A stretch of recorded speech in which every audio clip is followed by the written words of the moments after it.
আজকে শস্যের জমিতে আমরা সার দেবো, কীভাবে সার দেবো আর কীভাবে আমরা জমিটা রেডি করি। তোমরা ফুল ভিডিও দেখতে থাকো, ভিডিও স্কিপ না করে সম্পূর্ণ ভিডিও। তো আসসালামু আলাইকুম গাইস, চলে আসলাম তোমাদের মাঝে ছোট্ট একটি ব্লগ ভিডিও নিয়ে। আজকে ব্লগটা কী নিয়ে হতে যাচ্ছে হয়তো তোমরা বুঝতে পেরেছো, তারপরেও সমস্যা নেই, আমি বলে দিচ্ছি।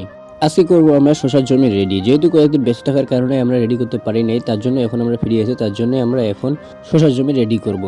তাই আমি এদিকে সারগুলো মিক্সার করা শুরু করে দিয়েছি। আর এইদিকে যেহেতু অনেক ধরনের সার রয়েছে এখানে, এই সারগুলো সবগুলো এক জায়গায় মিক্সার করতে হবে। মিক্সার করে তারপরে জমিতে ছিটাতে হবে।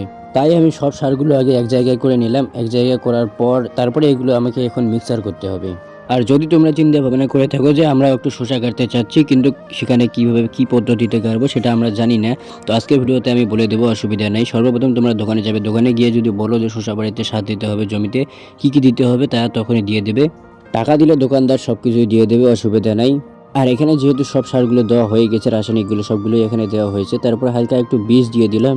বীজ দিয়ে দেওয়ার পর এটা আমাকে এখন মিক্সার করতে হবে। আর এখানে আমি হালকা করে বীজ দিয়ে দিলাম, প্রায় 100 গ্রামের মতো বীজ দিলাম এখানে। বীজ দেওয়ার পর এটা সম্পূর্ণ এখন মিক্সার করতে হবে আমাকে। এখন মিক্সার করব। মিক্সার করার পর এখানে হালকা একটু পানি দিতে হবে। পানি দেওয়ার পর যেহেতু একটু ড্যাম হয়ে যাবে, ড্যাম হয়ে যাওয়ার পর এটা পুরোটাই মিক্সার করতে হবে আমাকে। মিক্সার করে নেওয়ার পর তারপর এটা আমাকে জমিতে ছিটাতে হবে। তাই আমি যেহেতু মিক্সার করে নিয়েছি, তারপরে আমি জমি এদিকে চলে আসলাম। এদিকে এসে আমি এদিকে সার ছিটা শুরু করে দিলাম।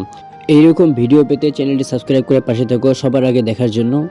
তাতে করে এগুলোর সম্বন্ধে ভালো একটা অভিজ্ঞতা হতে পারে তোমাদের। তো আজকের ভিডিও এতটুকুই, দেখা হবে পরবর্তী ভিডিওতে। ভিডিও ভালো লাগলে লাইক, কমেন্ট, শেয়ার আর সাবস্ক্রাইব।